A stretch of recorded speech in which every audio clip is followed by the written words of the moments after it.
In today's video, I'm going to teach you how to build a Docker-based project and deploy it to OpenShift in GitHub. First, open your project's repository on GitHub. We'll do everything from within the repo, so make sure you can see the top navigation bar with Code, Issues, Pull Requests, and Actions. Click Actions.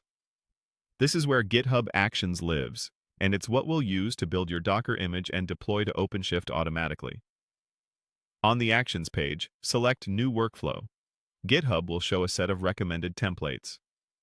Click. Choose a workflow to browse the full gallery. If you prefer starting from a blank file, use the option that says Skip this and set up a workflow yourself. That takes you to a clean editor where you can define your pipeline in YAML. In the gallery, look for the highlighted Categories panel and open the Deployment section. From there, select OpenShift. You'll see a template specifically designed to build a Docker-based project and deploy it to OpenShift. Click that template, then choose Configure. This loads the workflow into an editor so you can review and tailor it before committing it to your repository.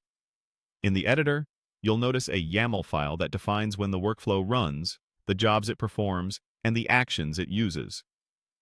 Take a moment to scan the highlighted sections. They typically include steps to check out your code, build a Docker image from your Docker file, log into a registry, and deploy to OpenShift using your cluster credentials. Your repository should already contain a valid Docker file at the root or in the specified path. If it doesn't, the build step will fail. Also, the template may reference secrets for authentication and the target namespace. You'll set those securely in your repository settings after you commit the workflow. Use the Edit view to adjust names, image tags, or paths as needed. If your Docker context isn't the repo root, update the build context accordingly.